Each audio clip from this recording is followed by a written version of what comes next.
I'd like to address just a little more about preparation in relation to dice and outcomes during a given session, and how that adjusts, changes, diverts from whatever it is you had in your notes. Now, if one is proceeding from the idea that when you, as a game master for a game like Champions, prepare by exerting control, that don't worry, wherever we go, whatever we do, the GM will be in control and we won't go awry in some way. Things won't get out of control. Things won't be chaotic. Things will be in good hands. That's not really preparation so much as planning. And I'm beginning to think, or have thought for a long time, that those are intensely different, very distinctive things. And I'd like to talk about the first, because that's pretty much the only thing.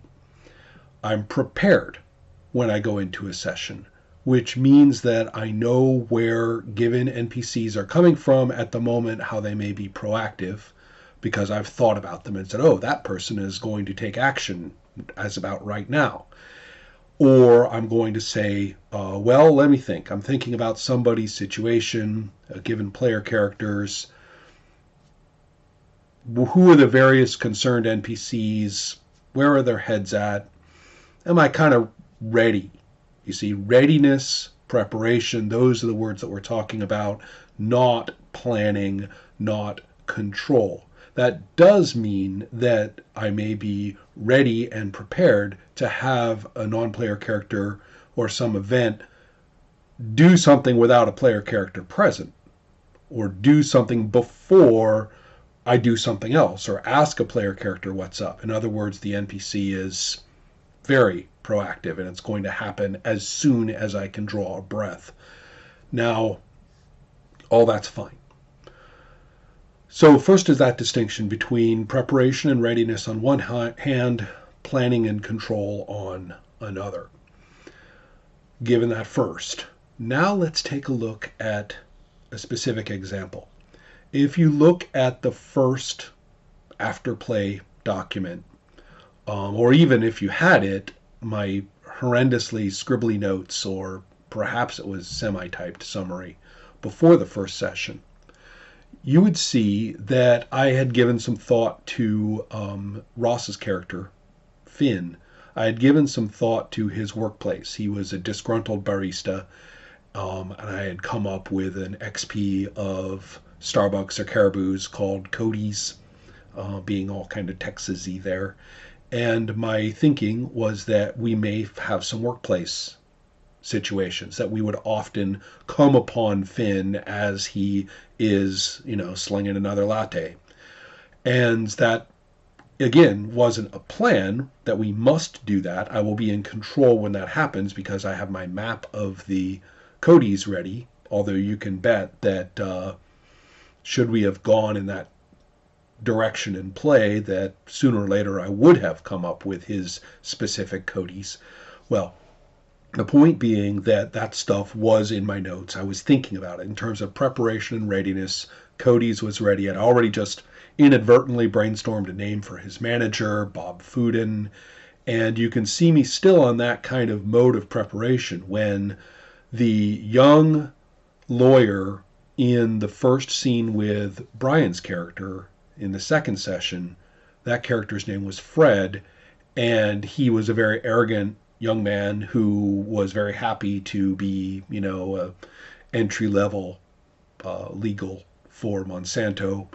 That meeting went very, very poorly for the plans of Monsanto, and it wasn't really surprising to anybody to see their next view of Fred be that he was working at Cody's, obviously having been summarily executed from the ranks of the initiates and the elects at Monsanto. Well, all that is to say more about my state of readiness and willingness for including Cody's in play. Now, what's kind of interesting here, why did that change? Why didn't we get tons of Cody's scenes. Why didn't we learn all about Bob? Why didn't we deal with coworkers? Scenes from Office Space are almost certainly dancing in your head right now. That may or may not have been involved. Perhaps it's a little too familiar. But as you can see, that's the kind of processing that was happening. What happened? I'll tell you what happened. In the first session, Finn's super identity character, Crawl, encountered the supervillain Scorpion. Scorpion was a member of Ghost. Ghost is a highly educated or connected group of supervillains in terms of their relationship to power and relationship to superheroic and supervillainous history. Very definitely heavy hitters. And Scorpion, therefore, was being very analytical in his approach to the combat. Neither Scorpion nor Brimstone were all that interested in a knockdown dragout. This wasn't a bank robbery where they're trying to get to the money and must be stopped and dragged off to prison. They were very much in the we have our own mission here, and if we can't complete it 100%, we will complete it as much percent as we can, and we will also extract information from an extremely confusing and unexpected set of events. Members of Ghost and their employers, ICE, their employer is Z, which is to say Blackwater. They were contracted by ICE. They have no interest in the unexpected. The unexpected is not what they like, and so going into intel mode was very important. Scorpion, therefore, was blowing actions where he could have been doing combat-y things, analyzing, making perception rolls, intelligence rolls. And he succeeded in figuring out that Crawl's powers were derived from the historical character Man of War. And this made a lot of sense. I was thinking about that stuff in the second session very much, particularly because a group like Z had connections into all kinds of things, and the source of those powers were the Brook Army Medical Center, and specifically their nice little green front, Amy Biota. It made perfectly good sense to me that when Ghost is operating in an area, they have liaised with every possible establishment, military and security force they can, and so they would well know about that program being in San Antonio. And as soon as Scorpion or one of Ghost encounters physically, it was after Scorpion touched him, that he was able to say, whoa, this is that kind of power. That kicked things into high gear. Amy Biota is the hunted for Crawl. And so rather than have that kind of go on a slow burn build and me kind of stroke my chin and say, who is Amy Biota? How are we going to find stuff out? And sort of have them pop up and maybe come up with some NPCs who might represent them that come into play in some orthogonal way. Because they didn't know who Crawl was, they were kind of on the lookout for any sort of bootlegging. Ross had already said there was a community of biohackers that he belonged to, so the idea that Amy Biota would be exerting pressure on them and on Finn as one of them made the most sense. But this totally shifted that. That successful intelligence roll completely shifted the situation. All of a sudden, Amy Biota knows, because Scorpion tells them, Amy Biota knows all about the running arounds user of their stuff. That changed things. That meant that Finn's brother Liam, who had been brought into play as a minor irritant, or at least that's what I was prepared to play him as, was merely sort of there. He wasn't a dependent non-player character, or at least I don't think so, but I brought him in as a presence and was ready to play him because that kind of brotherly dynamic is pretty easy and fun to do. And as it turns out, that led to Amy Biota being very, very aggressive toward the biohackers and seizing them. It led to eventually them getting to Finn and Liam's parents' house.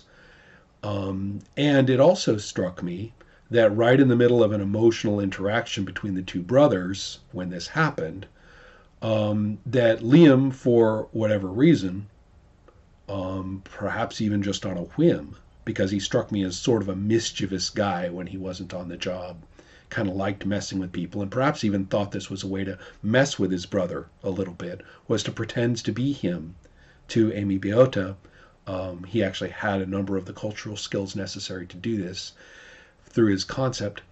And so therefore, all of a sudden, Amy Biota has Liam thinking that they're Finn, that he is Finn.